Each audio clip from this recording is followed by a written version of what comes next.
The tangent topic. Tangent I topic of don't the know. week. Oh my god. So It's like mini the gaming tangent. yeah, it kind of is. Hey guys, welcome back to another episode. Well, no, no. Hey, another episode. Hey guys, welcome back. We've been away for a long time. It's good to see you again.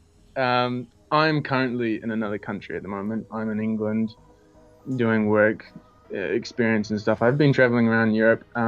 It's probably the main reason why we haven't been releasing content at all. Because I'm not there, and yeah, the others are useless. So we're here. Me and Brandon, we're just over Skype. We're here to talk about stuff that we normally talk about on the gaming tangent.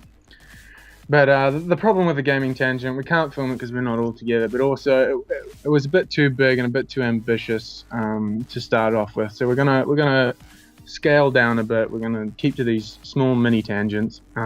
Keep the discussions going, but not give ourselves such a huge workload, seeing as we're not all together. And hopefully that'll be good. You'll see stuff from us. Yeah. Hopefully, because of this, you'll be able to actually see the content that we want to put out. Hopefully, well, not hopefully, definitely, you'll see more from us with these mini tangents in the meantime, until eventually when I come back to New Zealand and we get the team together again and we actually do some proper shows of the gaming tangent. They are coming back. They're not coming back anytime soon, but they will be eventually. So from now on, it's just me and Brandon talking. It's like if you took our show, you took out the ginger and the black guy, and then you just made it a webcam thing. This is what it would be. This is what it is. Yeah, this is as low as I mean, it's as low as it gets, that's guys. exactly what it is. It's- This is the first mini tangent. Developer what was it? I don't even remember. Developer deceivement or develop D. There's D's in there. Developer D. Double D. Just call it double D. I think I just found the intro. Alright, hey guys. Today our first topic is going to be developer deception. Now, that's talking about companies who think they can, abuse their powers and use their name to, sell copies of stuff that is just not quite the level that we expect from them, So companies that are big like Bungie and EA, Activision, they're massive companies that pump millions of dollars into games, but their products, yeah. Anyway, let's get on with the topic. It seems it's quite a relevant one at the moment because so many stories are coming out just over the last couple of years. Games being released and not being up to scratch. So we thought it would be a good topic to touch on. And hopefully you guys have the same feelings we do. I've seen in community posts on multiple websites and YouTube, the comment section is very mumbo jumbo. Yeah. That a lot of people do agree with our opinions, and we all feel kind of this gaming community of the fact that we feel almost cheated. I think we should set the stage almost with the whole Aliens Colonial Marines thing that happened quite a while ago. The game was presented at an E3 or a Gamescom, one of those gaming conventions. Mm-hmm. And it was demoed, and it looked beautiful. It looked like a fun game. It looked like a game a lot of Aliens fans wanted to play, including me. But the end result that we got was it was very poor. The graphics were horrible. The gameplay was bad and boring, and it just seemed like it wasn't made by a AAA developer and publisher that it was made by. It was made by 2K Games, I think. Anyway, they made Borderlands. So I mean, as a game that is that high quality and that me and Brandon personally love and play, it's very strange to see a game like Aliens Colonial Marines coming out with such poor quality. Obviously, it was something happened in the development cycle, but that doesn't excuse the fact that the product that was sold to consumers was not what was first promised, and it wasn't what people wanted. There was lawsuits about this whole thing saying that it was a misinterpretation of what they presented. Oh, that's not the right word. It wasn't what was presented, and it wasn't what consumers were led to believe they would be purchasing, and therefore um, people wanted their money back, and they were taken to courts and stuff. And after that, it's kind of become a bit more of a trend.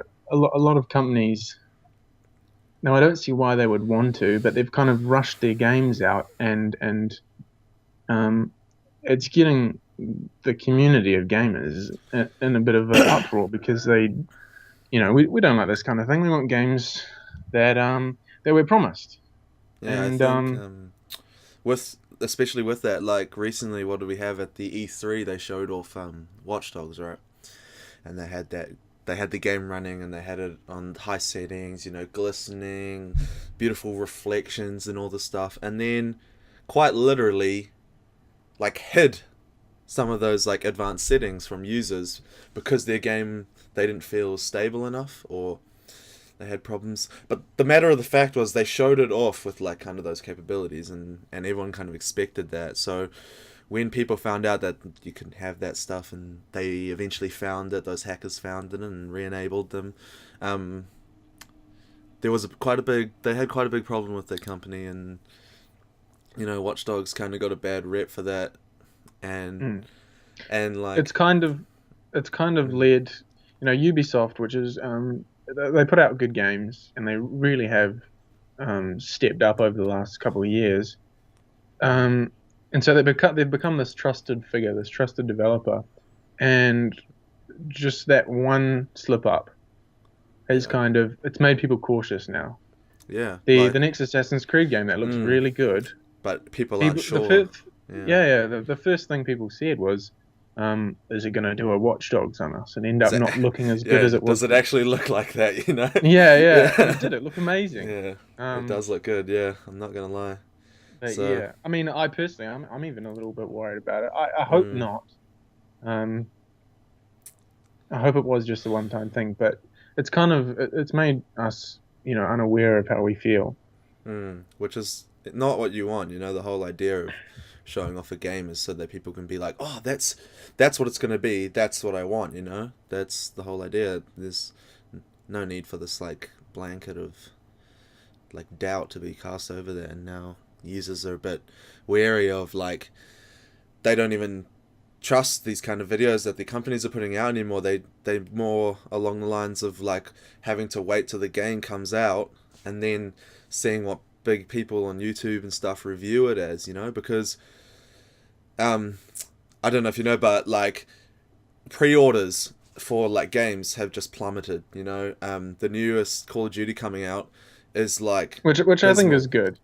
It's abysmal. I think it's good as well. The whole idea of pre-orders is just kind of stupid, to be honest. It But is, and the fact that because they've noticed that pre-orders get them a lot of money before the games come out, and mm, they've kind of attached these special privileges and yeah, yeah, console exclusive DLC towards um, pre-ordering a game, and it's really it's not right when that's in the game for someone else and not for you.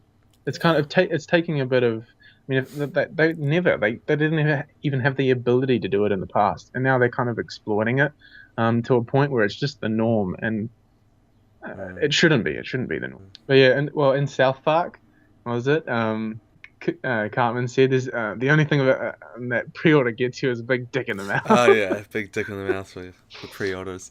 Sir Cal, pre-order doesn't mean shit, okay? When you pre-order a game, you're just committing to paying for something that some assholes in California haven't even finished working on yet. You know what you get for pre-ordering a game? A big dick in your mouth. I understand these guys kind of how they work because they don't get them like cut their consumers from their storytelling.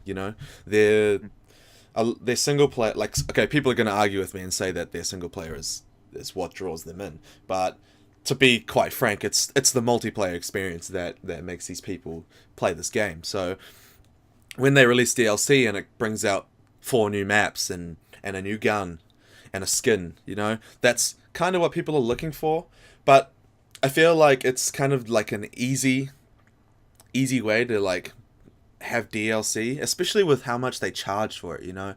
It's so expensive comparing it to like other companies who release massive like stories for like half the price. It's pretty crazy. Like, and just sometimes I don't know, the people who say that they play the games for the single player, they kind of, I think that they feel like they've missed out a lot, and like they kind of want that like extra, like extra missions or something like that as well, so that they can kind of create that full package. So I know that the guys at Call of Duty always like pride themselves on having quite a good story, but that's it. They draw the line on like that one thing, and then that's all you see of it, so. And with all these things happening, it kind of makes you think. This is kind of why we titled this developer deception, is, are they doing it on purpose? Let's talk about how Destiny has approached the whole DLC thing and how that's looking. Yeah, so there's a huge uproar at the moment about the Destiny being released. It's made by Bungie. They made Halo. Like, Halo is now an iconic video game, and it probably will be till the end of time. Just like Mario and all the Nintendo stuff. And so they've come out with their new game, Destiny, and on paper the game is brilliant, and that's kind of as far as it goes apparently. And there's no existing story. People have been saying that it literally feels like they've cut out chunks of the story to sell it to us later on as DLC. Yeah. And there's been a Reddit post about someone who has apparently played a demo. They went in and they kind of got to sit down with the game for a couple hours. And they said that the story that they saw from their game time was completely different to what there is now. And it's even evident in trailers that were released last year, when the game was actually meant to come out. It was delayed. But those trailers showed cutscenes and environments that aren't in the end product, the game that we have today. Apparently the storyline was much more interesting than the one now, because it actually, there was a storyline. The thing that people are upset with is the fact that the game released now, the first kind of Chapter experience we have with the game, Chapter 1 of this 10-year plan, is god-awful. Yeah. That saying, the gameplay looks very fun. Yeah, I've heard that playing with friends is, the gunplay is good. The grinding and the just having fun with friends and stuff. Like that's all good, but it's not enough. You constantly find yourself repeating missions and just going over and over again through the same thing, same scenarios, just so you can level up a little bit.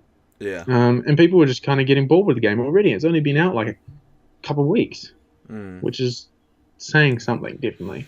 Maybe these stories are true, maybe they're not, but there's no way to tell for certain that they are. They've kind of created these stories where, there was problems in the development cycle, and that's why the game was delayed, and people were fired, and people left, and, of course, and that's why we have the game that we have today. Yeah. It's shit, because it just wasn't the original vision because of all the problems in the development cycle, which is understandable, and that probably could be the case. But we don't know if that's true, and that's the thing. And we also don't know if it purely was Activision or even Bungie. We don't know. Just saying, okay, release the game, people will enjoy it for what it is now, and we'll just keep to this 10-year plan that we have, and it will just get better and better. And that comes back to that whole idea that companies think that it's acceptable to release unfinished products and like just we'll patch it later, or we'll add stuff later on. They won't mind. They'll pay for it. And it's just it's actually just irritating. That they think they can do that they think they can get away with like giving us half-baked products, especially how much we pay for video games nowadays. Is just like back in the day, if playing you bought video a game games for is half a the price, investment. yeah, exactly. If you bought a game for half the price back in the day and it was anything short of perfect, people would have gone nuts. That game would never have sold, you know? But nowadays, because of massive labels, like I was saying earlier, the games just sell anyway, and it's really irritating to see happen, you know? Like heaps of gamers have said before, the only way we can stop it is by voting with our wallets, but, you know, you gotta But have this whole pre-order thing, I mean, the reason Yeah, why well. Destiny has made so much money is because most of it was from pre-orders. People like who had purchased the game before it even came out, and that's what they've made most of their money off. I don't think I think day one it sold like crazy, but now people aren't feeling as positive about the game. Definitely from what we've seen over the last week or two. But yeah, If- nonetheless, like there's no denying that this game doesn't perform like a. Did they spend 500 million on this game? 500 million, yeah, and that's what we've got so 500 far. million. Mm. And big teams of guys as well. Like what on though? There's nothing in that game that goes, oh yeah, that probably cost a couple million. Yeah. Oh, that was clearly 500 million. I think like the most But positive thing that anyone has ever said about like Destiny so far that I've heard of is talking about like the skyboxes, like the high quality skyboxes. the game does look good. And it's such a small part of the game though, like it's so like it's that tiny thing, you know. That's the kind of thing that should fall in the background that people appreciate, but they shouldn't have to point it out and be like, "Oh, that's the best part of the game." Like that's just sad. Like, Yeah. oh my god, I just thought that was mental, you know. So many other people have done it already, and it's all the same thing over and over again. So there's no need. Yeah, but we could review it a couple months from Oh now. yeah, and like more content is out. in like 5 or 10 years when the game's finished. And it's just the kind of it's this idea that okay, we've released a game that's kind of shitty. You guys don't really like it that much. But here, pay us a little bit more money, and then we'll actually give you a decent chunk of story that you guys will really like. Pay us a bit more. And they're getting away with it, you know. They're getting away with it, and then they're not the first company to do so, definitely. But Bungie is usually a well-respected company, but it's usually, you know, this is something that would come from Activision or EA. Is what they're known for, and is what's kind of made gamers very paranoid. Yeah. But not only that, is EA does that, and it releases games that don't work. They may have a story, they may have good mechanics in that, but these are mechanics that are broken through bugs and glitches, and I mean it's just evident with a couple of their recent titles, with Battlefield 4, SimCity, Sims 4 even, oh my God, which should have been more successful than it has been. I mean, this is the first release of a Sims game that isn't critically acclaimed as a good game, you know. Yeah, that's which I think big, has something to say about what's going on at the moment. Yeah. The only way that we can kind of rise up out of this situation and make better of ourselves, or improve the way games are made for us, because at the end of the day, that's what it is. It's for us. Yeah. Is the whole vote with your wallet thing.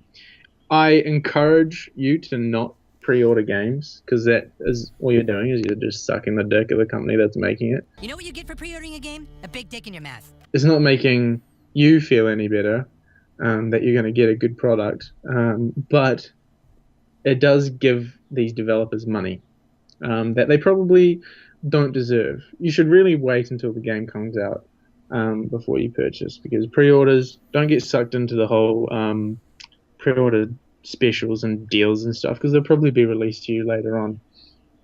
But you should vote with your wallet. Don't pre-order games, and really voice your opinions, because the more people that kind of express to these companies that we don't like what you're doing. We saw with Microsoft, it changed. They did the whole Xbox 180. You know, they turned around and they made a product that we enjoy and that we wanted. And the same goes for games. So yeah. Come on, guys. Hopefully, this is a revival Yeah, to this the is Tangent Gaming team. this is where You'll we come definitely back. see Pratik or Elliot at some point. We'll try and get them on the show. Yeah, we'll get them They're- in. Like, They're not as productive as us. they don't have the You equipment. see in the show, they're useless. They don't have any. But we gotta get good- Batik in because he's got the best opinion out of all of us. I miss the guys. They're gonna be back on the show, even if we're doing these little mini tangent things. Yeah. I'll always be in the Skype form from now until things change. So we hope you guys agree with our opinions, and that you enjoy the fact that the four of you that watch this, that you enjoy the fact that Tangent Gamers are back.